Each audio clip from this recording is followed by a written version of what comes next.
Menteri Koordinator Bidang Pemberdayaan Masyarakat Muhaimin Iskandar, Caimin, mengaku ditelepon Presiden Prabowo Subianto sebelum kegiatan Halal Bihalal PKB. Dalam percakapannya, Prabowo meminta kepada para menteri untuk merapatkan barisan. Saat ditanya soal reshuffle, orang nomor 1 di PKB ini menjawab tidak tahu. Tadi Pak Presiden juga menelpon saya, menyampaikan selamat Halal Bihalal hari ini dan meminta kepada sesama menteri untuk terus merapatkan barisan. Kalau isu soal reshuffle itu apakah benar adanya, Gus? Saya nggak tahu. Wakil Presiden ke-13 RI Ma'ruf Amin menyebut situasi Indonesia sedang tidak baik-baik saja. Dia memberikan wejangan kepada Kabinet Merah Putih yang dipimpin Presiden Prabowo Subianto mesti bekerja keras dan bersatu. Ketua Dewan Syuro PKB itu menambahkan pemerintah mesti menentukan hal yang patut diprioritaskan dan tidak. Pemerintah juga diminta untuk menentukan pilihan terbaik dari berbagai prioritas. Ya, saya kira kita semua tahu bahwa situasi sekarang itu kan tidak baik-baik saja. Karena itu harus bekerja keras, harus bersatu, harus mengambil langkah-langkah yang terbaik, lebih mengutamakan yang mana yang harus prioritas yang didahulukan. Saya kira itu. Sementara Mensesnek Prasetyo Hadi menegaskan, instruksi Presiden Prabowo untuk merapatkan barisan merupakan hal biasa dan tidak ada kerenggangan dalam kabinet. Nah, itu kan biasa saja, itu umum aja gitu. Sebagai sebuah tim, Bapak Presiden kan selalu menganalogikan Kabinet Merah Putih kita ini sebagai sebuah tim, ya memang kita harus terus merapatkan barisan. Jadi maknanya merapatkan barisan itu tidak selalu sedang ada sesuatu gitu. Tapi itu untuk menjaga semangat gitu. Nggak ada kerenggangan. Nggak ada kerenggangan. Seperti diketahui, instruksi Presiden Prabowo untuk merapatkan barisan ini tidak lama setelah sejumlah menteri Kabinet Merah Putih sowan ke rumah Jokowi di Solo, Jawa Tengah. Ada di antara mereka yang menyebut silaturahmi pada bos. Meski baik menteri maupun Jokowi bilang tidak ada matahari kembar. Matahari hanya satu, Presiden Prabowo Subianto. Sudah saya sampaikan bolak-balik, tidak ada matahari kembar. Matahari itu hanya satu, yaitu Presiden Prabowo Subianto. Ya. Tidak berhenti pada kedatangan menteri, sejumlah peserta didik sekolah staf dan pimpinan menengah Serdikses Pimen Polri juga sowan pada Jokowi. Dalam kedatangan itu, Jokowi memberikan arahan pada mereka. Kegiatan itu diunggah di akun Sespimen Polri meski akhirnya dihapus kembali. Lantas, apa makna rapatkan barisan Kabinet Merah Putih? Benarkah ini berkaitan dengan isu matahari kembar? Tim Liputan, Kompas TV.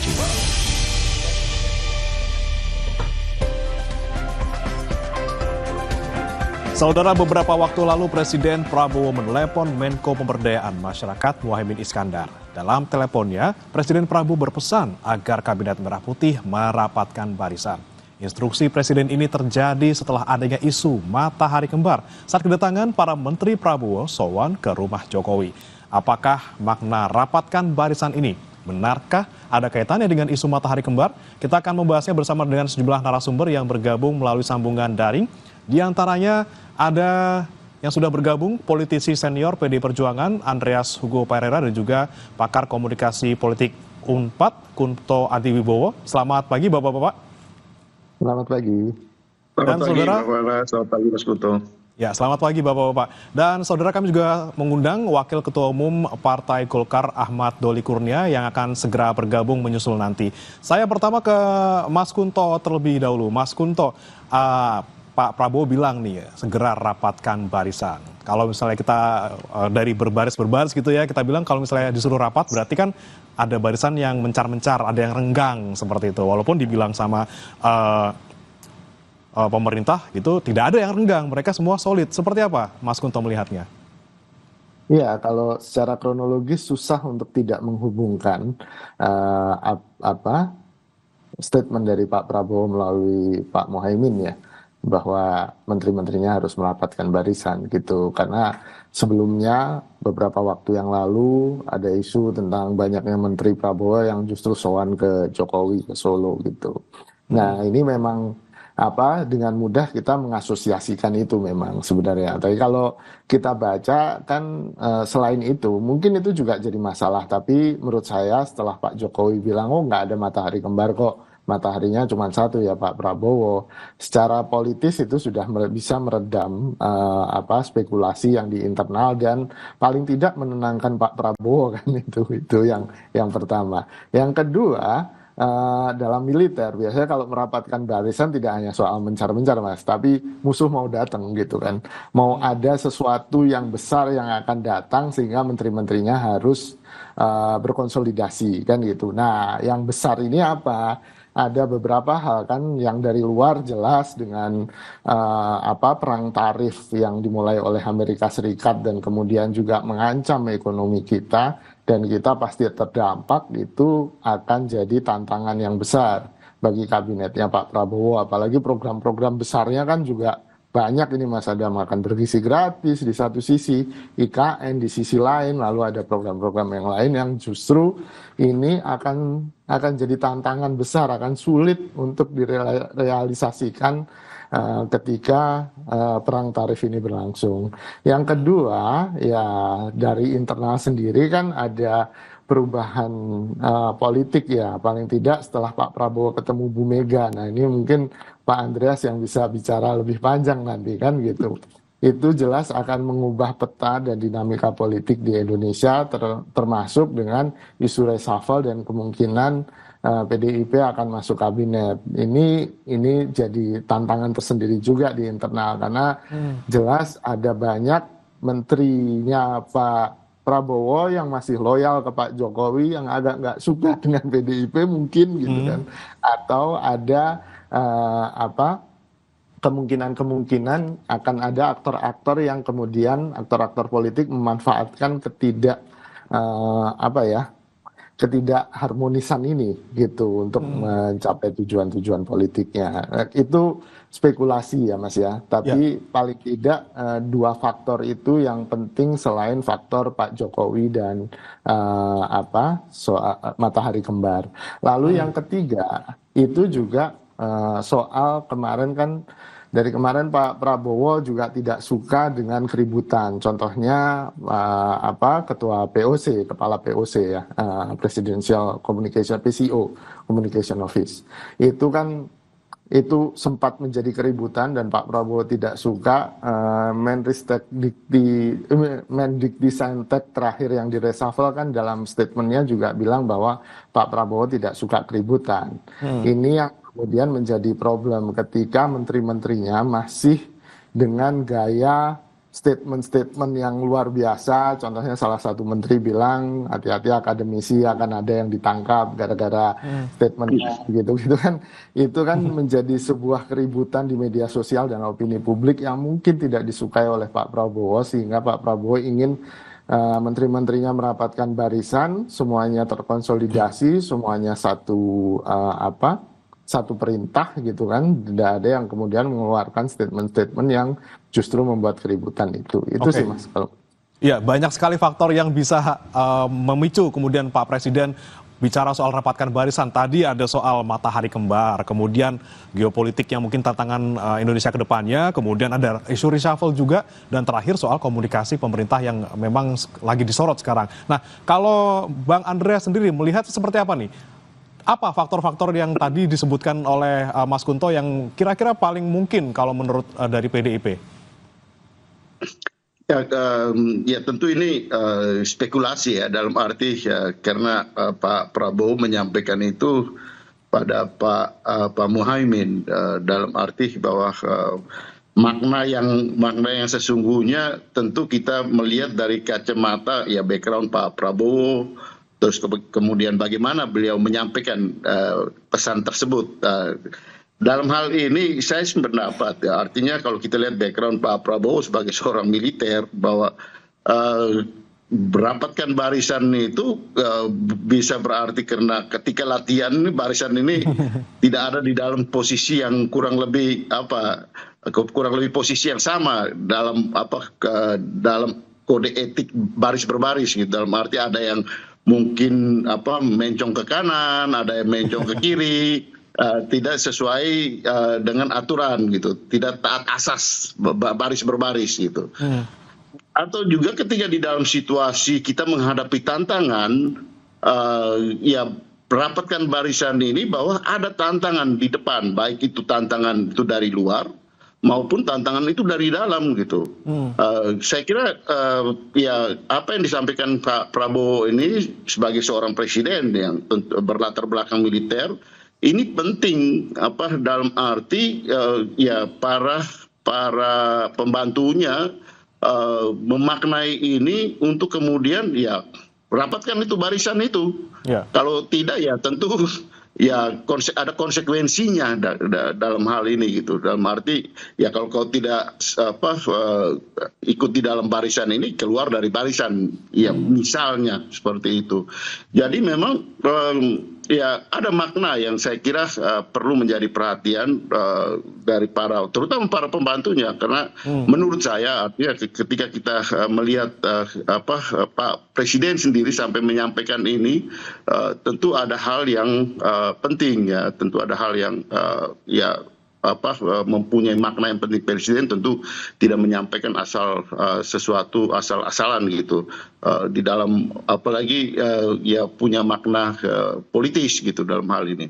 Oke, tapi kalau menurut Anda, Bang Andre, sebagai partai di luar pemerintahan, Anda melihat kekompakan kabinet sekarang seperti apa? Apakah mereka memang secara tim kurang komunikasi atau kurang kompak, atau justru tadi katanya mencang-menceng ke kanan ke kiri seperti itu?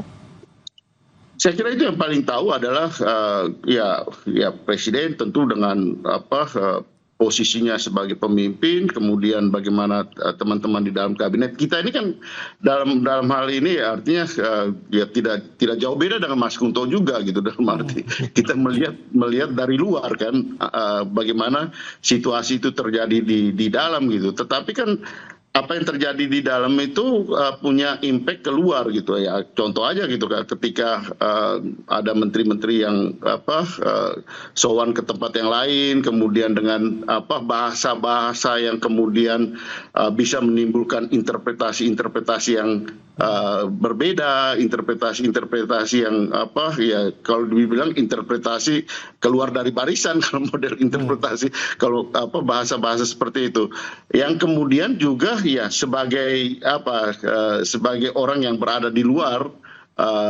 kabinet pemerintahan ini, tentu ya juga masyarakat bisa menilai itu gitu. Oleh karena itu saya kira ya dalam hal ini kita mendukung penuh bahwa pemerintahan berjalan dengan baik, dengan kompak, sehingga bisa menjalankan semua tantangan, menjalankan semua misi ini gitu. Dan apa pesan dari Presiden itu seharusnya dilakukan, dilaksanakan, apapun maknanya gitu. Seharusnya bisa dilaksanakan oleh para pembantunya dengan baik, dengan tepat, dan ya jangan mencong-mencong kiri dan mencong kanan gitu. Sehingga kita menghadapi semua tantangan ini dan bisa mengatasinya. Baik, soal mencong kanan, mencong kiri ini sepertinya memang dari kemarin kita bahas terus. Tapi memang terkait dengan hal ini kita tentunya akan tanyakan langsung kepada Wakil Ketua Umum Golkar ya, Ahmad Doli Kurnia. Selamat pagi Bang Doli, selamat bergabung di Sapa Indonesia Pagi. Bang Doli, ini kan kita masih berbicara terkait dengan pernyataan dari Pak Presiden terkait dengan merapatkan barisan. Tadi disampaikan oleh Mas Kunto dan juga Bang Andreas, memang ada beberapa faktor spekulasi yang menyebabkan Pak Prabowo mengeluarkan pernyataan seperti itu. Nah, kalau dari Golkar sendiri, Bang Doli, seperti apa? Apakah memang betul ada yang renggang, ada yang mencong kanan, mencong kiri, atau seperti apa? Ya, pertama saya kira kalau kita lihat situasi jalannya pemerintahan hari ini ya, apalagi bicara tentang soliditas, saya kira tidak ada masalah ya. Kita lihat di kabinet semuanya berjalan dengan baik, sesuai dengan arahan dan instruksi Pak Prabowo sebagai Presiden. Kemudian kita lihat di DPR juga semua partai-partai politik sedang sibuk konsentrasi untuk memberikan dukungan yang penuh semua jalannya pemerintahan ini. Ya. Jadi sebetulnya hampir tidak ada masalah kalau kita lihat dari soliditas pemerintahan dan mendapat dukungan dari partai-partai politik ya, dimanapun posisi partai politik yang ada sekarang itu ya, apakah berada di dalam pemerintahan atau kemudian berada dalam di luar pemerintahan gitu. Nah, soal pernyataan Pak Prabowo itu menurut saya juga sesuatu yang memang harus disampaikan terus-menerus gitu loh ya, bahwa kita ini harus solid ya, walaupun dengan bahasa yang berbeda ya, harus merapatkan barisan. Karena apa? Karena memang kita sekarang sedang menghadapi situasi yang tidak bisa kita sebutkan baik-baik saja ya. Tantangan global luar biasa gitu ya. Masalah-masalah eksternal sangat bisa berpengaruh terhadap kita gitu. Jadi kalaupun tidak ada masalah dari eksternal atau global itu, ya kita juga harus konsentrasi penuh menjalankan pemerintahan ini. Apalagi ada tantangan yang besar sekali. Maka saya bisa memanai merapatkan barisan itu bukan sekedar bahwa kita dalam situasi yang tidak solid, tetapi kita jangan membuat sesuatu yang tidak perlu gitu ya, yang akan mengganggu konsentrasi kita menghadapi masalah-masalah ini. Nah, jadi tugas seorang presiden itu harus senantiasa mengingatkan bahwa kita harus bekerja. Untuk bekerja itu kita cuma harus solid, barisan kita harus rapat, jangan membuat sesuatu yang tidak perlu, yang kontraproduktif ya, sehingga memang kita bisa mampu keluar dari masalah yang kita hadapi. Jadi kabinet so far solid dan tidak ada isu kerenggangan maupun ketidakkompakan ya, Bang Doli? Ya, tidak ada ya, bahwa kemudian kemarin ditafsirkan ya gara-gara ada yang slip of the tongue, salah macam itu ya biasa, tapi kan itu tidak tidak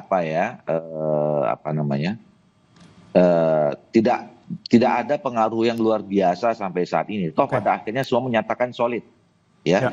Partai-partai politik mengatakan pimpinannya dengan peristiwa-peristiwa kemarin itu bahwa kita saat ini berada semua dalam satu komando kepemimpinan Pak Prabowo sebagai presiden.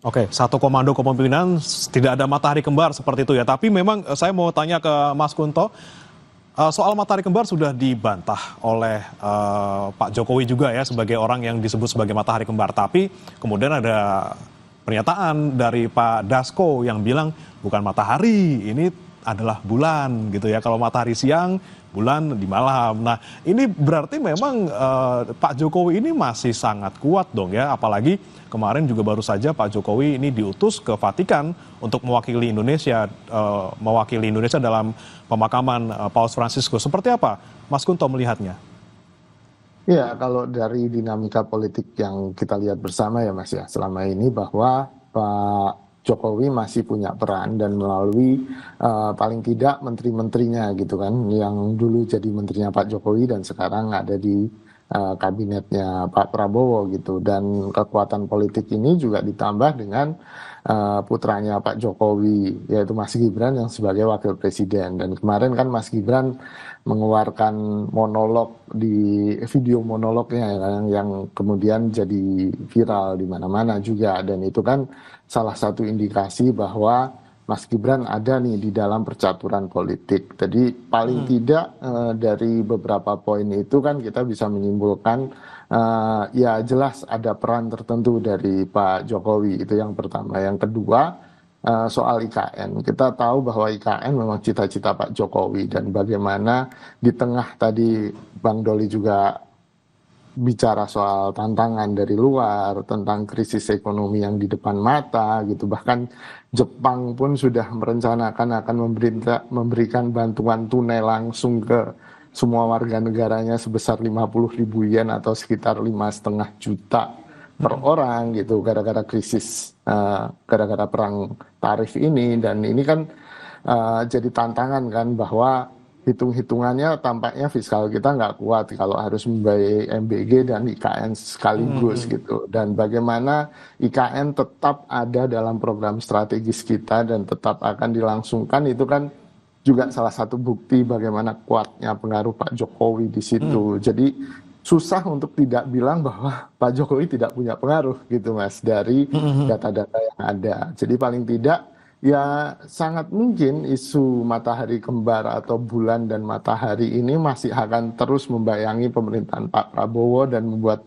Pak Prabowo nggak tidur nyenyak gitu sih. Ya, oke, baik. Saya beralih ke Bang Andreas. Bang Andreas, tadi disebutkan oleh Mas Kunto juga terkait dengan salah satu spekulasi terkait pernyataan Pak Prabowo yang minta kabinet merapatkan barisan. Ini dengar-dengar akan ada reshuffle gitu kalau misalnya disuruh rapat barisan. Nah, ada kemungkinan juga misalnya PDIP diajak bergabung setelah pertemuan Pak Mega dengan Prabowo. Seperti apa dari PDIP, Bang Andre? Ya, kalau soal reshuffle, soal ya PDI Perjuangan ada dalam posisi di mana, ya kalau soal reshuffle itu tentu benar-benar merupakan hak prerogatif dari Presiden. Saya kira kita tidak perlu, artinya sebagai politisi ya, dan dari PDI Perjuangan kita tidak mencampuri urusan pemerintahan, dan kita sangat menghormati, menghargai ya otoritas yang ada di tangan Presiden. Tentu Presiden yang paling tahu bagaimana, kapan dan siapa yang harus direshuffle. Kemudian soal sikap PDI Perjuangan, saya kira ya selama ini PDI Perjuangan di luar kabinet pun kita banyak memberikan pandangan-pandangan kritis dan juga masukan-masukan untuk pemerintahan yang berjalan ini gitu. Sehingga sebenarnya situasi dalam arti dukungan ini ya dari PDI Perjuangan kita memberikan support yang konstruktif dan juga kritik yang konstruktif terhadap proses pemerintahan gitu. Sehingga yang paling baik itu adalah apa yang disampaikan oleh Pak Prabowo, artinya ya perkuat yang ada di dalam pemerintahan sekarang ini gitu. Jangan yang tadi yang saya bilang tadi, jangan mencong-mencong kiri kanan gitu, sehingga kemudian tidak menimbulkan makna interpretasi dan kemudian hal-hal yang tidak produktif di dalam urusan pemerintahan ini gitu. Bahwa PDI Perjuangan kita memberikan support supaya pemerintahan juga berjalan ya maksimal sesuai dengan perencanaan yang sudah dilakukan oleh pemerintah, dalam hal ini pemerintahan Pak Prabowo gitu, bukan pemerintahan yang lain. Dan juga soal matahari, ya matahari itu memang seharusnya cuma satu gitu. Jangan sampai ada matahari yang lain gitu, karena kalau ada matahari yang lain nanti terlalu panas nanti. Oke, baik. Dan menarik juga tadi disampaikan oleh Bang Andre terkait dengan jangan sampai mencong kiri kanan, tapi memang kemudian ada juga pernyataan dari Ketua Umum PAN Zulkifli Hasan yang juga ada di kabinet, katanya akan mendukung Pak Prabowo di pemilu 2029, dan kemudian ditanggapi lagi oleh Caimin yang juga ada di kabinet dari partai PKB. Tapi kita akan bahas ini, saudara, bersama dengan 3 narasumber dalam dialog Sapa Indonesia Pagi usai jeda berikut ini.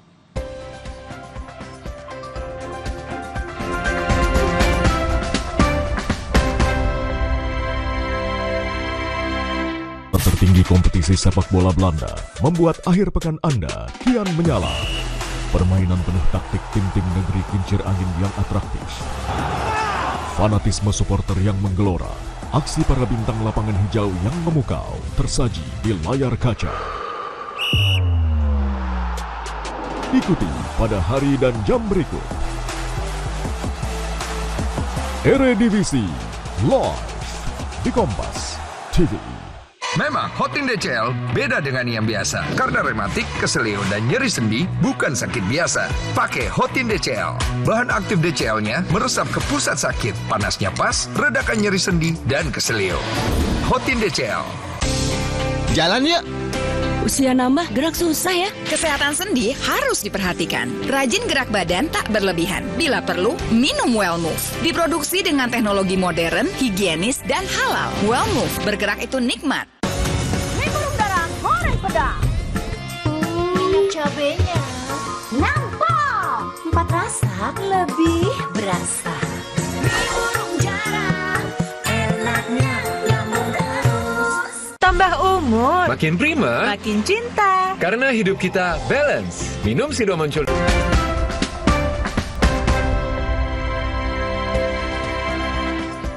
Kembali di Sapa Indonesia Pagi, saudara, masih membahas terkait dengan ada apa di balik pernyataan Presiden Prabowo terkait kabinet yang diminta untuk merapatkan barisan. Masih bersama kami Andreas Hugo Pereira, politikus senior PDIP, kemudian Wakil Ketua Umum Golkar Ahmad Doli Kurnia, dan juga Kunto Adi Wibowo, pengamat komunikasi politik.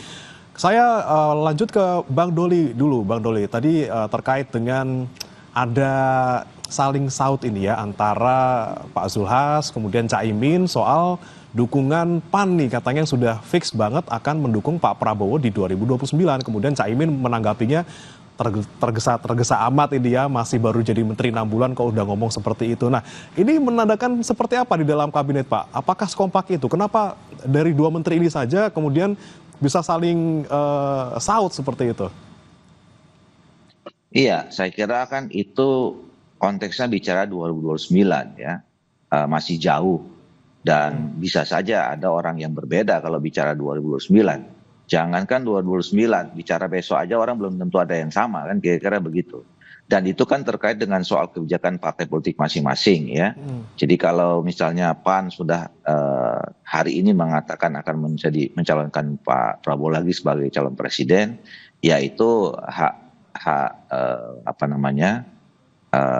internal ya, masalah internal dari PAN sendiri. Nah sama juga kalau misalnya PKB, apakah kemudian bisa ditafsirkan itu menolak atau berbeda pandangannya, belum tentu juga ya kan bisa juga ditafsirkan apa yang disampaikan Pak Muhaimin itu ya betul, kalau secara ekstrim bisa mengatakan bisa jadi pilihannya akan berbeda, tetapi kan bisa juga ditafsirkan bisa jadi pilihannya sama tapi tidak perlu disampaikan sekarang, kan bisa begitu juga gitu ya. Jadi oleh karena itu pertama tentu kita harus menghormati putusan masing-masing partai politik gitu ya, dan kalau bicara tentang soal pilpres ya bisa juga dua tafsirnya, bisa terlalu cepat, bisa terlalu dini.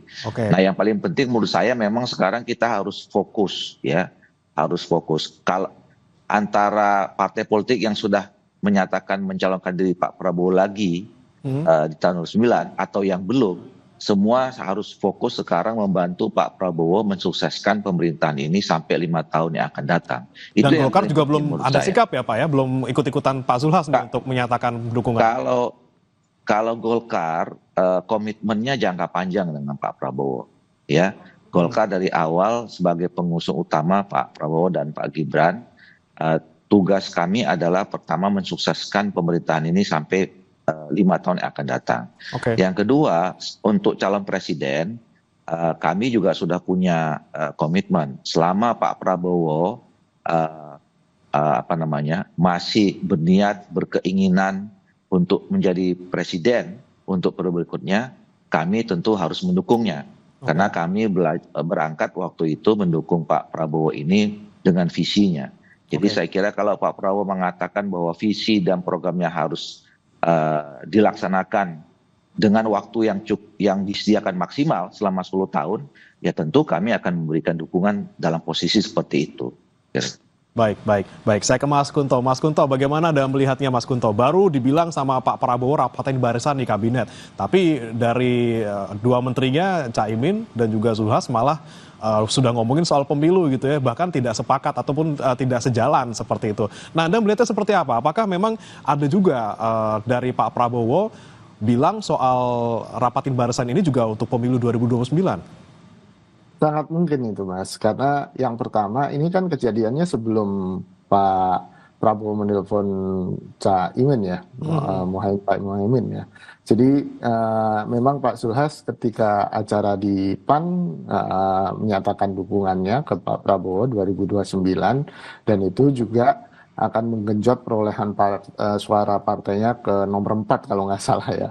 Dan itu langsung ditanggapi oleh Pak Muhaimin. Dan menurut saya ini salah satu keributan yang tidak disukai oleh Pak Prabowo kan gitu. Karena satu, pemilunya masih jauh. Dan kedua, ini melibatkan 2 partai besar yang ada di dalam kabinetnya, di dalam dukungan pemerintahannya. Lalu juga melibatkan 2 menteri senior kan gitu. Ini yang menurut Pak Prabowo juga akhirnya mungkin sedikit menyinggung itu ketika menelpon Pak Muhaimin dan menggarisbawahi soal merapatkan barisan. Ya udahlah, nggak usah diurusin lagi yang itu, kita tahu semua seperti sikap Golkar tadi yang ya nggak usah dikeluarkan, tapi semua juga tahu bahwa Golkar pasti akan mendukung Pak Prabowo kalau Pak Prabowo maju di 2029 gitu. Jadi ada hal-hal yang memang tidak elok untuk disampaikan dengan timing yang seperti ini, Mas. Dan menurut saya itu salah satu hal yang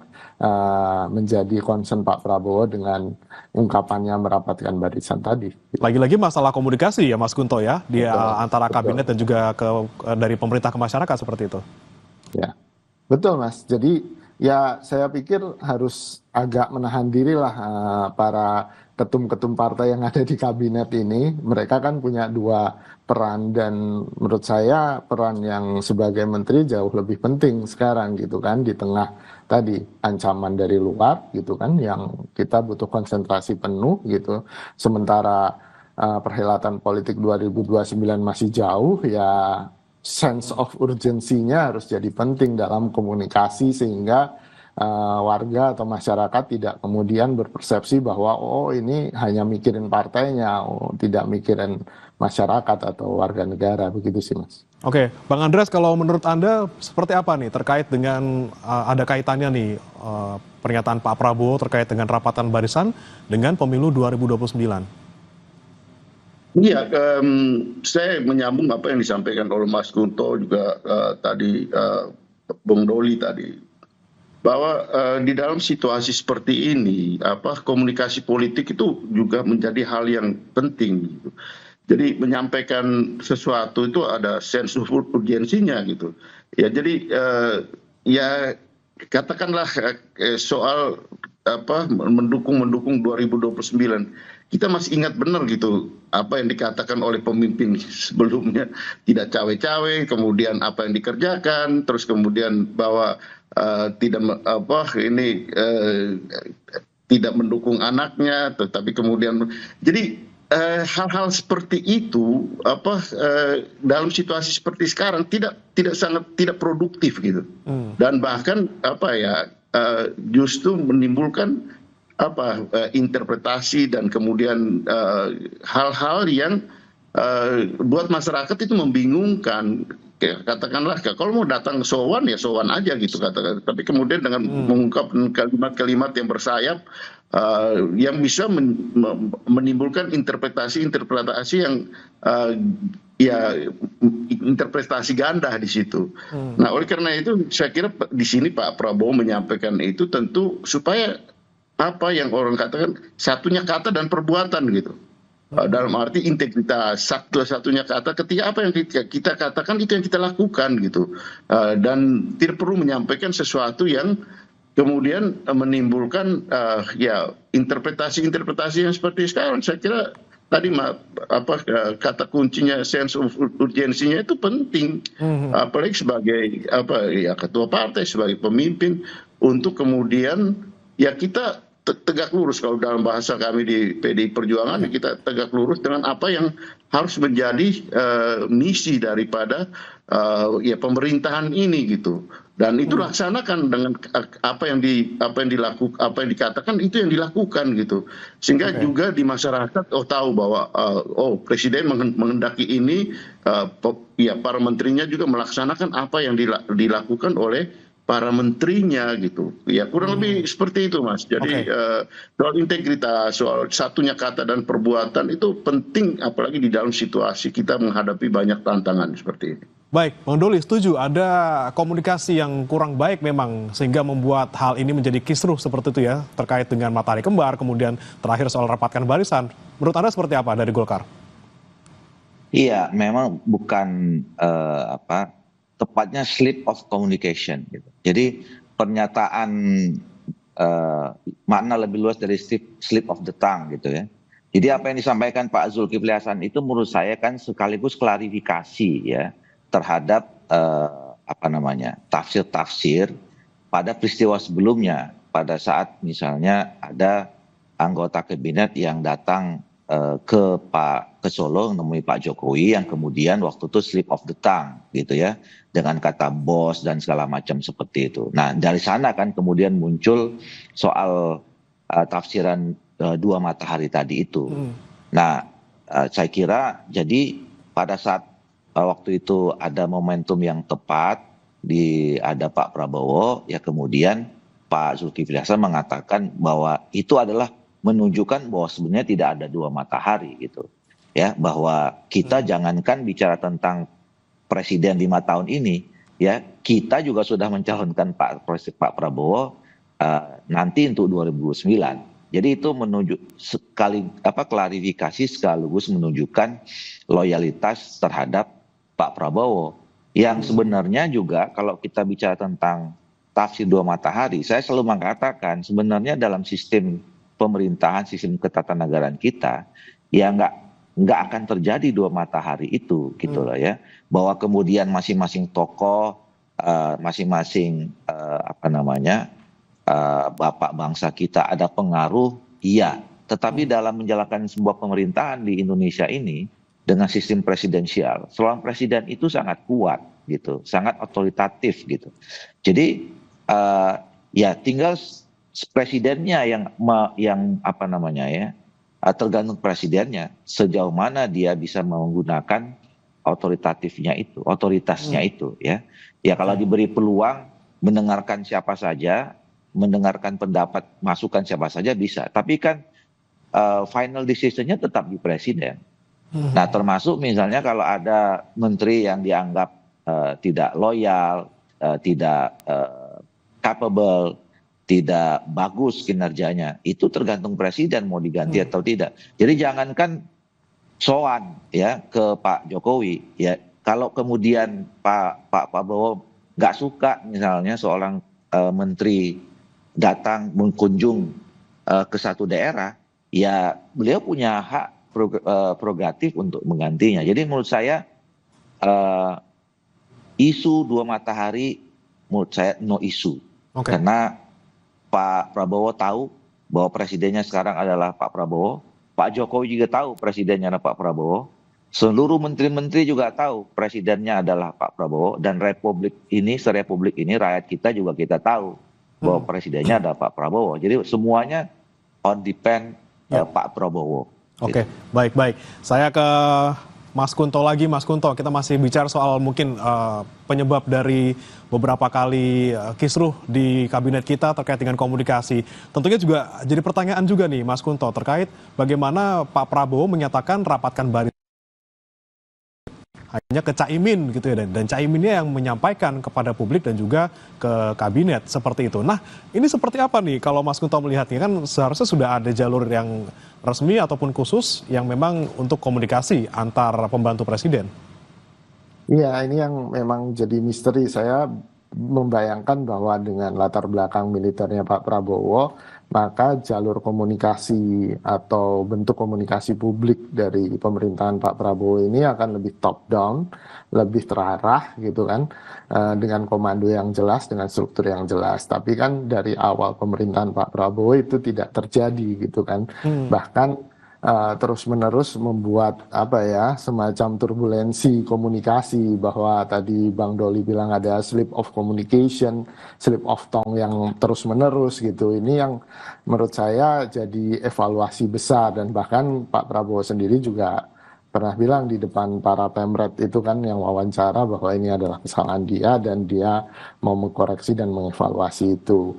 Nah, saya sih berharap bahwa komunikasi perannya tidak hanya sebagai corong atau pemadam kebakaran gitu. Komunikasi harusnya menjadi bagian integral dari pengambilan keputusan penting atau pengambilan kebijakan, sehingga sosialisasi yang baik itu bisa terjadi jauh-jauh hari, tidak seperti kasus PPN 12%, lalu LPG 3 kilo gitu kan, dan mungkin kedepannya akan ada banyak lagi dengan tantangan dari luar yang semakin besar gitu. Jadi memang ini harus jadi evaluasi penting ya Mas, dan saya sih berharap pemerintahan Pak Prabowo dengan penunjukan jubir-jubir yang baru gitu, orang-orang terdekatnya Pak Prabowo, bisa kemudian mengatur ritme komunikasi dan mengorkestrasi komunikasi dari menteri-menterinya gitu, sehingga tidak terjadi lagi slip of tongue atau pernyataan-pernyataan yang di luar nalar gitu kan, yang disampaikan oleh menteri-menterinya sehingga membuat keributan. Itu sih Mas. Oke, jika semuanya dikomunikasikan dengan baik dan juga dengan jalur yang jelas, tentunya polemik-polemik seperti ini tidak harus terjadi. Baik, terima kasih Mas Kunto Adiwibowo, pengamat komunikasi politik, dan juga sebelumnya ada Bang Andreas Hugo Parera, politikus senior PDIP, dan ada juga Ahmad Doli Kurnia. Pak Doli, Wakil Ketua Umum Golkar, sudah bergabung bersama kami di Sapa Indonesia Pagi. Salam sehat, Bapak-Bapak. Saudara, jangan beranjak karena kami akan kembali dengan informasi polemik usulan pemberian gelar pahlawan nasional kepada Presiden kedua Soeharto masih bergulir. Mensesnek bilang pemberian gelar pahlawan ini wajar, terlebih untuk mantan